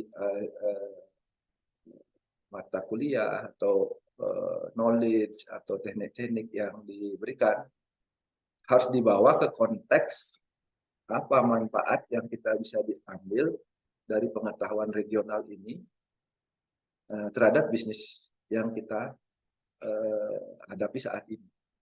Entah itu dalam konteks dia sebagai government, entah konteks dia sebagai bisnis, atau dia sebagai NGO, atau dia konteksnya sebagai policy maker yang akan, politician yang akan membuat legal aspek, atau mengkritisi, mengadvokasi kebijakan itu. Gitu. Jadi memang sangat kompleks gitu ya. Menurut saya begitu, tapi argumen ini open ya, tidak selalu benar. Mungkin yang lebih tahu tuh Emma sebenarnya, karena Bu Emma Prodi, tapi saya membawa konteks itu seperti itu. Kira-kira gitu, Pak Tri, barangkali kalaupun ada opini, jadi boleh ya. Jadi kita open di sini, kalau Bapak Ibu yang lain juga mau berpendapat, karena knowledge ini kan berdasarkan perspektif yang berbeda dan pengalaman yang berbeda bisa diperkaya gitu. Baik, bagaimana Pak Tri?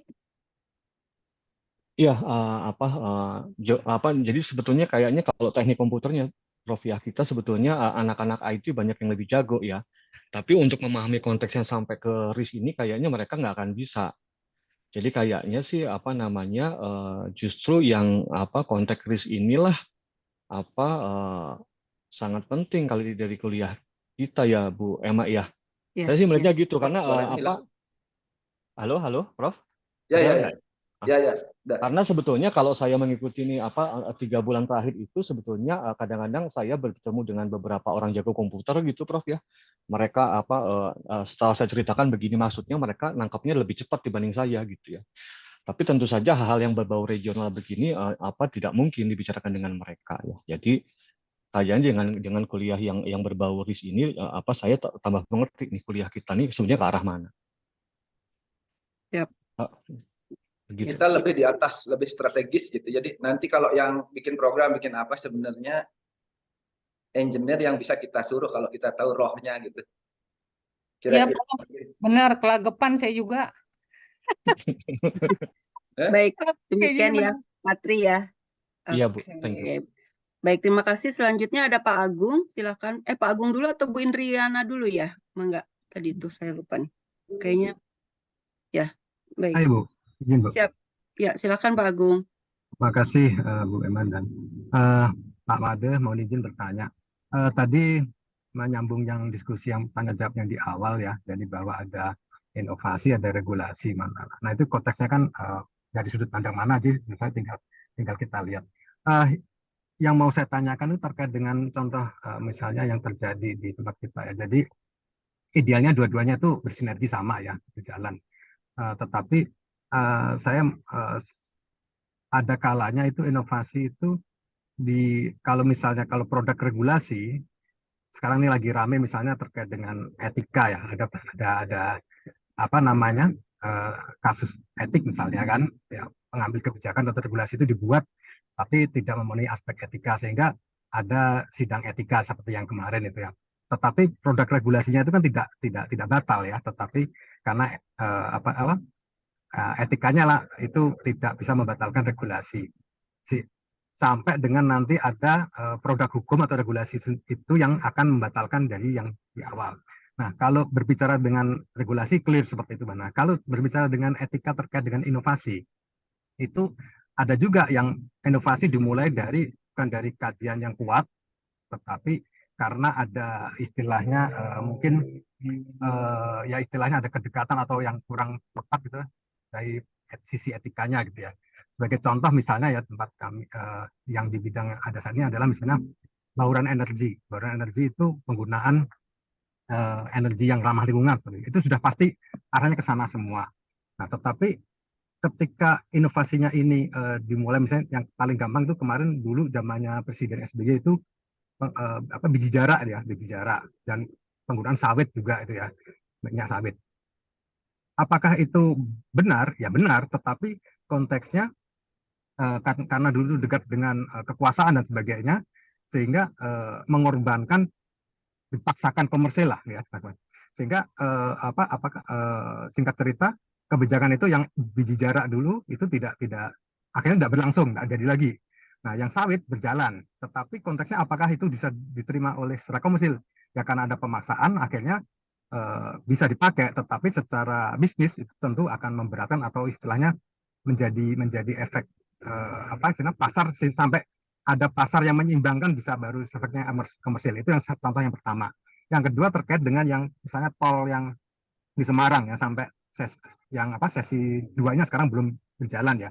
Tapi karena harus melewati laut gitu kan. Nah, kajiannya itu inovasinya bagus sambil menghalangi untuk rob itu kan, tetapi konteksnya ternyata ada sisi lingkungan yang dikorbankan. Nah, sehingga dari sisi inovasinya itu artinya menurut pendapat saya, mungkin saya juga keliru, tetapi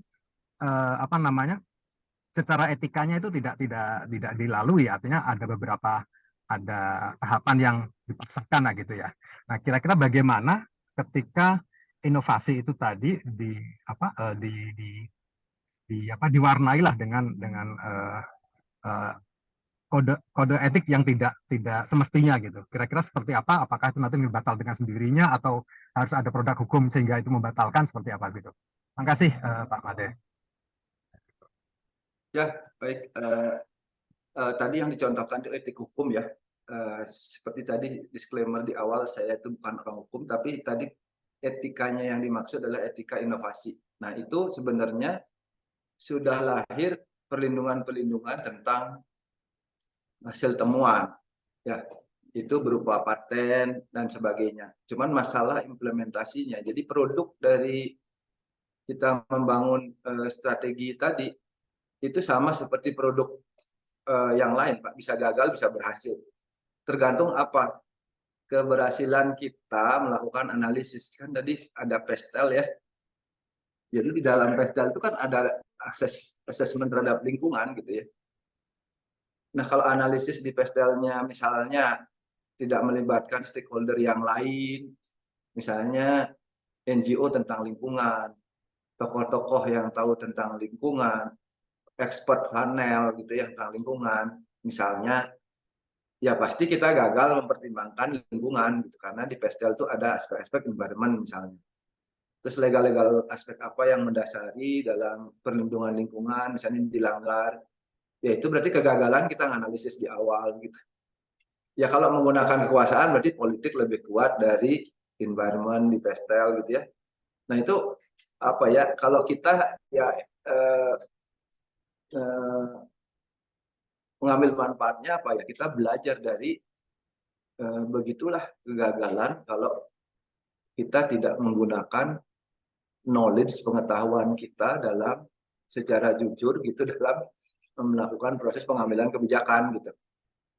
Kira-kira pendapat saya begitu Pak Agung. Jadi apa yang harus dilakukan ya advokasi terhadap bahwa misalnya etika dalam penggunaan teknologi dan inovasi itu harus memperhatikan paten karena itu adalah rujukan resmi untuk etika penggunaan dan itu sudah bahkan sudah menjadi regulasi ya.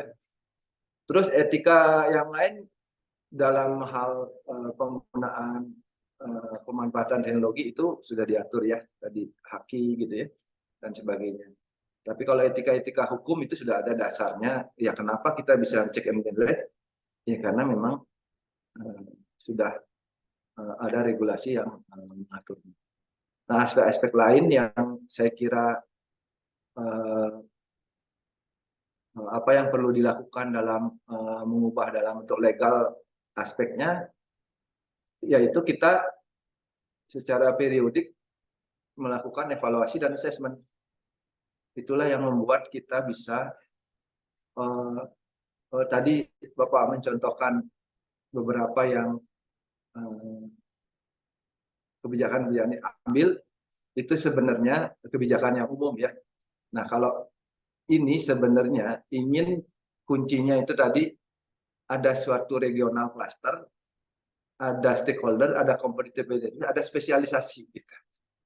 Yang ingin inilah apa ya core mirnya gitu ya, mirnya keahliannya gitu ya. Kira-kira uniknya gitu dibanding yang lain. Gitu Pak Agung, ini pendapat saya ya. Oke, baik Pak. Artinya inovasi tadi kayak paten tuh bisa dibatalin Pak ya? Bisa dicabut gitu ya? Paten itu kan kalau ada orang lain yang komplain ya bisa dicabut. Jadi misalnya ini kan biasanya kita daftarkan kemudian diumumkan untuk beberapa nunggu orang komplain, kalau nggak ada berarti Kemenkumham langsung mengeluarkan isu gitu. Makanya cukup lama kalau paten itu bisa keluar itu setahun 2 tahun baru bisa. Atau komplainnya gini Pak, atau misalnya inovasi ini akan berdampak kepada kerugian pihak lain gitu ya, bukan karena double paten atau saling ini, tapi misalnya karena paten inilah jadi kami terdampak dan merugikan gitu, bisa juga ya?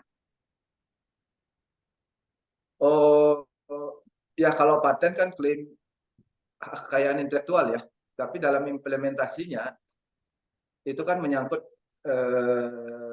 pertimbangan-pertimbangan lain dalam implementasi program jadinya Pak. Jadi bukan masalah, kalau paten kan sebenarnya perlindungan terhadap invensinya ya, melindungi individu yang punya invensi gitu. Tapi kalau penerapan itu kan udah konsepnya ke bisnis jadinya, tergantung dari contoh misalnya saya menemukan sesuatu nuklir gitu, boleh nggak masih? Tapi kalau nuklir dikembangkan senjata itu menjadi tidak etik gitu. Tapi kalau nuklir untuk energi kan enggak gitu. Ya seperti itu Pak. Jadi kadang-kadang izin Pak, mau yang gampang ya, misalnya ada kan ini lagi ramai paten yang dulu yang Nikuba tuh Pak, yang di Cirebon tuh apa hidrolisis air menjadi energi. Itu sebenarnya paten tuh banyak diajukan Pak, tetapi ujung-ujungnya secara apa namanya ya keilmuan, nah ini berdebat keilmuan itu tidak bisa, tidak ekonomis gitu kan. Dan adapun yang dulu pernah mengajukan paten sebelumnya itu adalah jadi kayak penipuan gitu Pak ya. Nah sementara ini ada lagi upaya kayak gitu lagi. Nah itu seperti apa ya kira-kira kalau pihak yang kan itu kan menyangkut energi yang ramah lingkungan tetapi juga seperti apa ya istilahnya ketidak kemustahilan gitu. Tetapi ya kembali lagi ketika itu nanti menjadi apa ya istilahnya argu untuk ke masyarakat, seolah-olah, oh ini kenapa kok dihalangin gitu ya. Ya, baik Pak. Sedikit saya komen ya kalau yang mengenai dicontohkan yang tadi mengenai penggunaan itu kategori teknologinya namanya HHO Pak, hidrogen hidrogen oksigen. Itu kalau saya sebagai ilmuwan di bidang yang area itu, saya juga sempat berkomentar mengenai hal itu. Cuman kan assessment antara apa ya, hoax dengan bukti ilmiah kan sesuatu yang harus ada validasi data gitu ya. Jadi kalau sesuatu yang melanggar hukum kekekalan energi itu pasti sudah salah gitu ya. Karena untuk membuat grid energi itu butuh apa ya, injeksi DC, sumber DC gitu. Dari mana sumber DC-nya? Tapi kalau dipatenkan saja ya itu memungkinkan.